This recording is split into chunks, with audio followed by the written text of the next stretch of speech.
오늘은 이사야서 43장 19절에서 21절에 있는 말씀을 가지고 새 일을 행하시는 하나님이라는 제목으로 여러분과 말씀을 함께 나누겠습니다. 먼저 말씀을 봉독하겠습니다.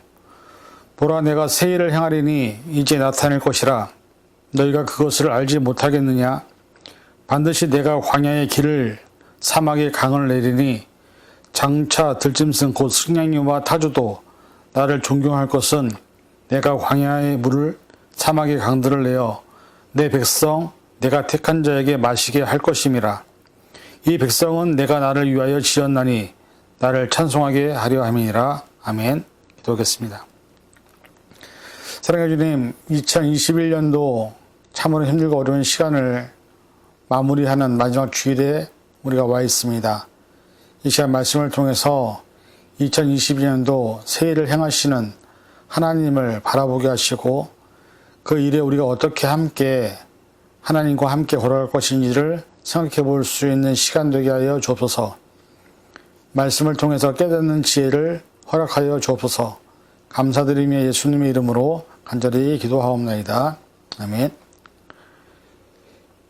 2021년 마지막 주일을 맞이하는 이 시간, 많은 생각을 하게 하는 시간입니다.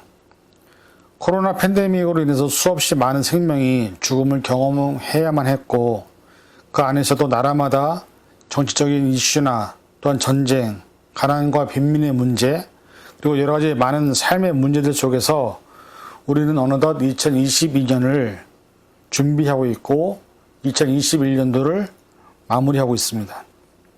많은 교회들이 코로나 기간 동안 문을 닫았고 그 안에 많은 사람들이 신앙의 자리에서 점점 하나님과 상관없는 삶을 살아가면서 자신들이 추구하는 그리고 믿고 있는 것이 전부인 양 생각을 하는 사람들이 얼마나 많은지 모릅니다.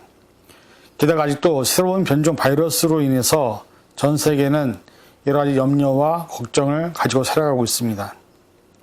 사실 우리는 2021년이라는 시간을 지나면서 두려움과 공포가 무엇인지를 느끼는 시간을 보냈습니다. 그리고 인간이 그렇게 자랑하던 과학도, 의학도, 인공지능, 로봇도 바이러스 하나에 의해서 무너지는 경험을 하면서 바벨탑 사건이 생각이 납니다. 인간들의 그 어떤 노력이나 어떤 문명도 자연적인 요소 하나에 무너지는 것이 인간의 한계임을 다시 한번 느끼는 시간이 아니었나 싶습니다. 이러한 상황에서 우리는 살아남은 자들로서 다시 새로운 계획과 새로운 일을 준비해야 하는 시점에 놓여져 있습니다. 왜냐하면 새로운 시작이 없이는 사실 어떤 것도 시작할 수 없기 때문입니다. 인간의 역사는 이미 많은 것이 안정적인 편안한 삶의 시간 속에서 누군가의 새로운 도전과 누군가의 새로운 시작에 의해서 만들어진 결과가 바로 지금의 과학이고 의학이고 문명이기 때문에 새로운 시작을 준비하지 않으면 또 대비하지 않으면 앞으로의 미래가 어두워질 수밖에 없습니다. 많은 사람들이 불가능하다고 힘들다고 도저히 안 된다고 그런 상황 속에서 누군가는 새로운 시작과 새로운 도전을 하면서 많은 실패를 거듭했지만 결국 그 모든 것들이 새로운 시대를 여는 새로운 세상을 만드는 원동력이 되었던 것을 우리는 역사를 통해서 이미 잘 알고 있습니다. 하나님 역시 역사와 시간 속에서 인간들이 만들어 놓은 문화나 삶대로 살지 않으시고 하나님의 뜻을 거스리고 하나님을 떠난 살 때에도 여전히 하나님은 새로운 일들을 통해서 인간을 위한 구원 계획을 자꾸 만들어 가시는 것을 성경을 통해 우리는 알게 됩니다. 결국 이 세상은 하나님의 창조문이고 하나님이 창조주이기 때문에 하나님의 섭리와 하나님의 역사로 말미암아 이 세상을 이끌어가시는 하나님이시기 때문에 분명히 성경은 하나님이 새롭게 무엇인가를 만드실 것을 우리에게 말씀하고 있습니다. 오늘 본문은 그런 차원에서 우리에게 새로운 희망을 주는 메시지라고 해도 과언이 아닐 것입니다. 오늘 본문을 통해 하나님께서 새 일을 준비하시고 이루시는 모습을 통해 우리가 22년 새로운 시간을 맞이하면서 어떤 준비와 마음을 가져야 하는지 함께 생각해보는 시간이 되기를 바랍니다. 첫째, 하나님은 새 일을 행하신다고 말씀하십니다. 사실 하나님은 태초부터 새 일을 행하신 분임을 우리가 성경을 통해서 배웁니다. 천지를 창조하신 일도 아담과 이브를 만드신 일도, 새로운 시대를 열어서 인류의 역사를 시작하신 일도, 에덴 동산에서부터 시작해서 인류의 구원을 위해 메시아를 계획하신 일도, 늘 인간의 역사는 하나님과 반대로 향하기 때문에 역사의 흐름을 하나님께로 다시 회복시키기 위해서 하나님은 새로운 일들과 새로운 사건들을 만드셨습니다. 그리고 우리 역사를 통해 왕이나 사사나 예언자나 선지자 등 예수님이 이르기까지 많은 인간의 삶에 하나님은 새로운 일들을 행하신 분임을 우리는 잘 알고 있습니다. 그 모든 일들은 인간의 상상을 초월해서 때로는 지구의 섭리를 거스르는 일이기도 했고, 이스라엘 백성을 출애굽시키시는 10가지 재앙은 사실 인간이 생각할 수 없는 차원의 재앙들이 아니었나 싶습니다. 하나님은 10가지 재앙뿐만 아니라 홍해를 가르시고 낮에는 구름 기둥으로 밤에는 불 기둥으로 40년 동안 이스라엘 백성들과 함께 하셨고, 메추라기와 만나를 통해서 이스라엘 백성들을 가나안 땅으로 인도하신 사건은 인간의 상식이나 이해를 넘어서는 일이었던 것을 우리가 잘 압니다. 하나님의 역사를 통해서 지금도 세일을 행하고 계십니다. 중요한 것은 우리가 그 모든 하시는 일들을 인간으로서는 알 수 없다는 것이죠. 나중에 지나고 나서야 그 일이 왜 필요했는지, 그 일을 통하여 하나님이 어떤 일을 하셨는지를 알게 되는 것이 바로 우리 인간의 한계임을 느끼게 되는 것입니다. 중요한 것은 지금도 하나님은 새 일을 행하시고 계시다는 것입니다. 우리로서는 알 수 없지만 새로운 세상을, 그리고 하나님이 원하고 바라는 세상을 향해서 하나님은 늘 외롭지만 새 일을 만드시고 행하시는 분임을 우리는 잘 알고 있습니다. 왜냐하면 하나님 자체가 그분은 쉬지 않는 하나님이시기 때문입니다. 여기서 중요한 사실 한 가지는 하나님은 사람을 통해서 일을 하십니다. 그래서 사실 하나님이 새 일을 시작하려고 하셔도 그 새 일에 사용할 사람들이 준비되어 있지 않으면 결국 하나님은 다른 것을 통해서라도 일을 하시는 분임을 우리는 깨달아야 합니다. 마태복음 3장 7절에서 9절, 요한이 많은 바리새인과 사도 개인들의 세례 베푸는 데로 오는 것을 보고 이르되, 독사의 자식들아, 누가 너희를 가르쳐 임박한 진노를 피하라 하더냐? 그러므로 회개에 합당한 열매를 맺고 속으로 아브라함이 우리 조상이라 생각하지 말라. 내가 너에게 이르노니 하나님이 이 능히 이 돌들로도 아브라함의 자손이 되게 하시리라. 방금 읽은 말씀에서 보면 많은 사람이 복음을 듣고 회개하지 않은 채로 아브라함의 자손이라고만 생각하고 있는 선민 사상에 잡혀져 있었습니다. 그때 요한이 질책했던 말이 뭐냐면, 회개하는 자들을 하나님의 자녀로 삼으시는데 너희들이 회개하지 않은 상황에서 아브라함의 자손이라고 인정을 한다면 하나님은 돌들이라도 들어서라도 하나님의 자손으로 쓰일 일꾼들을 만드시겠다고 말씀하시는 것입니다. 하나님은 사람이 없어서 일을 못하시는 분이 아닙니다. 하나님은 분명히 사람을 통해서 일을 하시지만 중요한 것은 하나님의 사역을 위해서 준비된 사람들을 통해서 일을 하신다는 사실이죠. 그래서 우리가 하나님 앞에서 내가 정말 하나님 앞에 얼마나 준비된 일꾼인지, 하나님이 나에게 일을 맡기시면 얼마나 그걸 잘 감당할 수 있는지, 또 하나님께서 나에게 새 일을 맡기실 때 정말 내가 그것을 감당할 수 있는 존재인지를 스스로 깨달을 수 있어야 된다는 것입니다. 오늘 우리에게 주시는 이 새 일은 때로는 두렵고 때로는 어렵고 힘든 일일 수 있습니다. 왜냐하면 새로운 일은 대부분 이미 안정되어 있거나 정착되어 있는 누구나 할 수 있는 일이 아니기 때문입니다. 중요한 것은 새 일을 시작하시는 분도 하나님이시고 그 새 일을 이끌어 가시는 분도 하나님이시고 또 필요한 모든 것을 세우시는 분도 하나님이라는 사실을 우리가 잊지 말아야 합니다. 다만 이 일을 맡기실 때에 어렵고 쉽지 않은 그리고 힘든 일이지만 끝까지 하나님과 함께 그 길을 걸어가는 사람을 통해서만 하나님은 새 일을 이루시고 만드신다는 것을 깨달아야 합니다. 오늘 저와 여러분이 하나님께서 우리를 통해 새 일을 시작하실 것을 믿으십니까? 그렇다면 우리는 하나님의 뜻을 찾는 것, 또 하나님께서 원하시는 삶이 무엇인지, 내 가정과 우리 교회 위에 하나님의 새 일을 하나씩 성취해 나가실 때 그것을 정말 내가 함께 할 준비가 되어 있는지를 점검하는 시간이 필요하다는 것입니다. 우리가 2021년도를 마무리하면서 2022년도 새해를 맞이하면서 내가 정말 하나님 앞에 쓰임받을 수 있는 존재인지를 다시 한번 생각해보는 그런 시간이 되시기를 간절히 축원을 드립니다. 두 번째는 광야에서 물을 내시고 사막의 강을 만드셔서 백성들에게 물을 마시게 하신다고 말씀하십니다. 하나님이 하시는 일은 오늘 본문에 있는 것처럼 광야에 물을 내고 사막의 강을 만드시는 일을 하신다고 합니다. 우리가 상식적으로 생각하면 광야에 물을 내고 사막의 강을 만드시는 것은 사람으로서는 절대로 할 수 없는 일임을 잘 알고 있습니다. 광야와 사막의 공통점은 모두 낮에 뜨거운 태양을 인해서 사람이 살 수 없는 환경에 놓이는 공간입니다. 뜨거운 열기 때문에 사람이 살 수 없지만 심지어 동물들도, 초식동물들은 특히 물이나 풀이 없기 때문에 대부분 죽음을 맞이할 수밖에 없는 상황입니다. 그런데 하나님 말씀하십니다. 그런 최악의 상황에서 물을 내신다고 말입니다. 그 물은 하나님의 백성들에게 마시우시게 하시겠다고 말합니다. 이 말은 무슨 의미일까요? 사실 우리가 살아가는 삶의 자리가 광야 또는 사막이라고 해도 과언이 아닐 것입니다. 우리가 많이 힘들 때, 정말 어려운 상황에 놓여졌을 때 우리는 광야에 혼자 놓인 것 같은 느낌이 들 때가 있습니다. 아무도 없고 나 혼자인 것 같고 내 주변에 아무도 나를 위로해 줄 사람이 없고, 제가 목회를 하면서 가장 힘들고 어려울 때가 정말로 이 광야 같은 시간이 아니었나 하는 생각이 듭니다. 그때 제가 가장 많이 들었던 찬양이 하나 있습니다. 광야를 지나며라는 찬양인데, 이 찬양의 가사를 들으면 제 자신의 모습과 똑같은 것이 아닌가 생각이 됩니다. 아마 여러분의 개인적인 상황들이 어렵다고 한다면 이 가사가 아마 지금 여러분의 상황이 될 수도 있지 않을까라는 생각이 듭니다. 가사를 한번 읽어드리겠습니다. 왜 나를 깊은 어둠 속에 홀로 두시는지, 어두운 밤은 왜 그리 길었는지, 나를 고독하게, 나를 낮아지게 세상 어디도 기댈 곳이 없게 하셨네.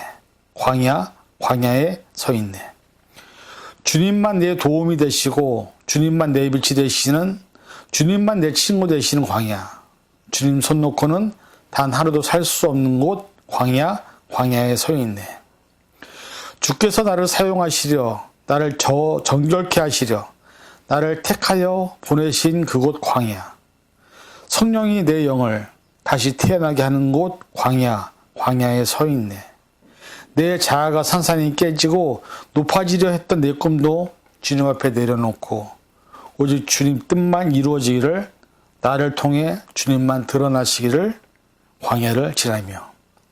이 가사를 보면 정말 내가 얼마나 힘들고 어려운지를 잘 표현한 가사입니다. 그런데 우리의 삶을 돌아보면 이 찬양의 가사처럼 우리가 살아가는 광야 같은 세상, 광야 같은 환경이라고 해도 과언이 아닐 것입니다. 우리는 외롭고 고독하고 혼자인 것 같은 느낌이 들 때가 많습니다.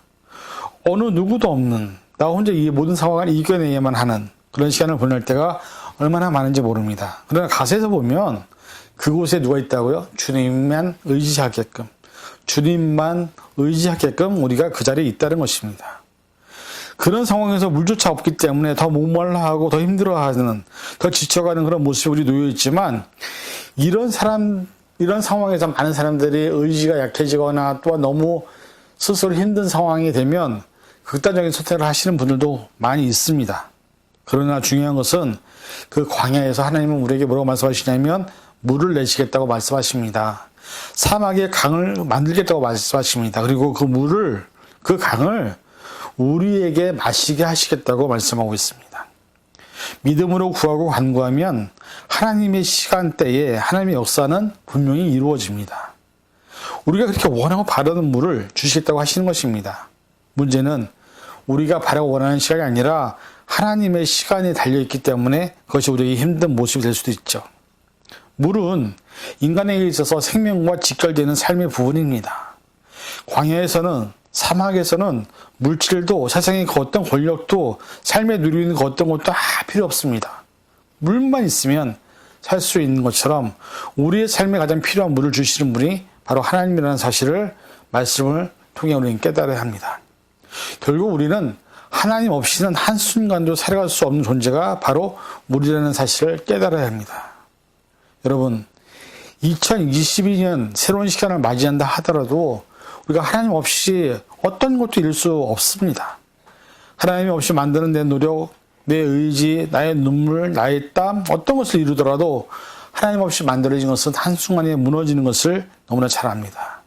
결국 인간은 하나님 없이 어떤 것도 이룰 수 없다는 사실을 깨달을 때 우리의 삶이 비록 광야와 사막 같은 상황이라도 그 환경에서 물을 만들어내시고 물을 주시는 분이 하나님이심을 믿는다면 우리가 하나님과 함께 모든 것들을 이루어 나가야 될 줄 믿습니다. 지금까지 인간의 역사가 여기까지 오면서 한 번도 쉬운 역사는 없었습니다.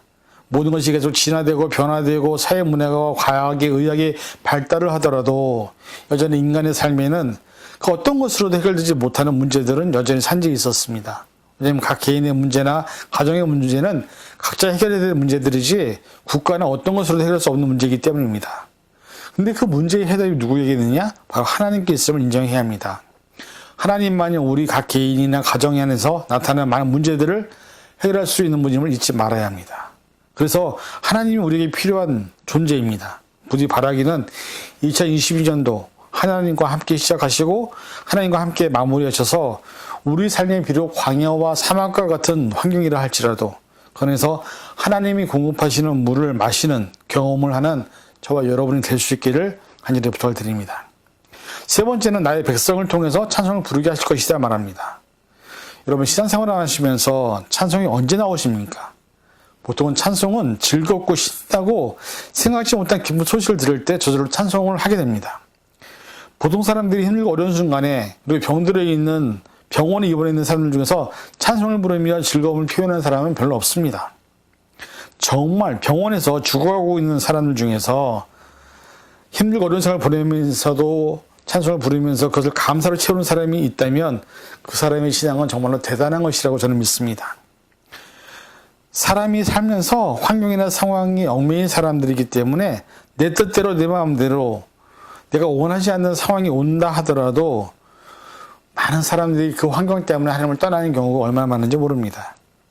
사실 모든 사람들이 바라는 삶은 삶의 문제가 별로 없는 것, 또 힘들지 않고 어렵지 않은 것, 그런 것들을 바라기 때문에 어려운 삶을 싫어합니다. 그런데 생각해 볼 것은 정말 내가 원하고 바라는 삶이 다 이루어진다면 정말 행복할까요? 예전에 이런 말을 들은 적이 있습니다. 행복한 일이 있어야 웃는 것이 아니라 우리가 웃을 때 행복해진다는 말을 들은 적이 있습니다. 이 말은 조건이나 상황이 좋아서 웃는 게 아니라 내가 웃을 때 행복한 일이 생긴다는 것입니다. 이것을 믿음으로 적용을 하면 내가 원하는 것이나 바라는 것이 이루어졌기 때문에 감사하고 그 일 때문에 행복하다면 우리에게 조건이 채워지지 않거나 우리가 원하는 것이 이루어지지 않을 때는 불행하다는 삶의 결론밖에는 나타나지 않습니다. 그러나 믿음은 원하고 바라는 상황이나 환경이 주어지지 않는다 하더라도 그 안에서 감사하고 그 안에서 기뻐하고 그 안에서 하나님으로 인해서 행복할 수 있을 때 그것이 진정한 믿음의 모습이라고 말씀을 하는 것입니다. 사막과 광야 같은 삶의 상황과 환경에 놓여 있는 나의 삶에 하나님이 물을 주실 것이라는 믿음이 있을 때 우리는 비로소 찬양할 수 있는 것입니다. 우리에게 이런 믿음이 없다면 사실 어떤 것을 주시더라도 그 안에 감사와 기쁨은 나타날 수 없는 것이죠. 세상이 점점 눈에 보여지는 것, 내가 원하고 바라는 대로만 이루어지는 것을 복이라고 생각하는데 진정한 복은 내가 하나님의 자녀인 것, 내가 온전한 예배자로 하나님과 함께 살아가는 것, 또 하나님이 공급하시는 물을 마시며 하나님으로 인해서 찬양을 하나님께 돌리는 것이 진정한 복임을 우리는 깨달아야 합니다. 오늘 저와 여러분은 무엇 때문에 행복하시고 무엇 때문에 찬양을 하십니까? 저는 개인적으로 하루하루가 너무 행복합니다. 제가 계획하고 추진하는 모든 것에 1년을 지나가 보니까 하나님이 부족함 없이 모든 것을 채워주셨습니다. 물론 때로는 힘들고 어렵고 또 정말로 견딜 수 없는 상황도 있었죠. 그러나 2021년 마지막 주일을 맞이하면서 지나온 시간을 돌아보면 정말로 하나님께서 나에게 함께 하신 것을 그리고 하나님을 찬양할 수밖에 없는 것이 저 개인의 간증입니다. 모든 것이 하나님의 은혜입니다. 그래서 저는 개인적으로 고백하는 것이 하나님을 찬양할 수밖에 없습니다. 이 고백이 여러분들에게도 있기를 원합니다. 한 해 동안 하나님이 지켜주신 은혜, 한 해 동안 하나님께서 함께 해주신 그 은혜, 그것을 우리가 고백할 수 있을 때 그리고 그 고백이 우리 입술에서 떠나지 않기를 간절히 여러분과 함께 고백되어 주시기를 바랍니다. 결론을 맺습니다. 삶을 살아가는 것 자체가 힘들고 어려운 시간을 보내는 것이라고 해도 과언이 아닐 것입니다. 내 삶을 유지하고 내게 주어진 삶을 조금이라도 행복하게, 조금이라도 더 풍요롭게 되기를 바라는 것은 모든 사람들이 바라고 원하는 삶의 모습입니다. 중요한 것은 오늘에 만족하지 못하고 자족하지 못하는 삶은 늘 불행해질 수밖에 없습니다. 내게 주어진 삶에 감사의 조건을 찾고 기쁨을 찾을 수 있을 때 우리는 새로운 일을 만들어 가실까 하나님을 기대하게 됩니다. 그리고 새 일을 통해서 하나님이 우리의 삶에 광야와 사막 같은 상황이라도 물을 주실 것을, 또 새 일을 통해서 우리가 찬양하게 될 것을 기대하시기 바랍니다. 그 일에 하나님이 우리를 부르신다면 우리는 기꺼이 하나님과 함께 그 일에 동참함으로 인해서 하나님의 놀라운 권능과 능력을 2022년도에 경험하시길 바랍니다. 그리고 여러분의 입술로 하나님께 찬양의 감사의 고백을 드릴 수 있는 그런 2022년도를 맞이하시는 저와 여러분이 될 수 있기를 주님의 이름으로 간절히 축원을 드립니다. 기도하겠습니다. 사랑해 주님 감사합니다. 오늘 이 시간도 저희들 말씀을 통해서 새 일을 행하시는 하나님을 같이 나누었습니다. 우리의 삶에 광야와 사막 가운데서 물을 내시는 하나님, 그런 물을 먹이기 원하시는 하나님, 또 우리를 통해서 찬양받기를 원하시는 하나님, 새 일을 행하시는 하나님을 우리가 바라보게 하시고 2022년도 새로운 한 해를 맞이하면서 하나님과 함께 동행하는 우리가 되게 하여 주옵소서. 모든 것 감사드리며 예수님의 이름으로 간절히 기도하옵나이다. 아멘.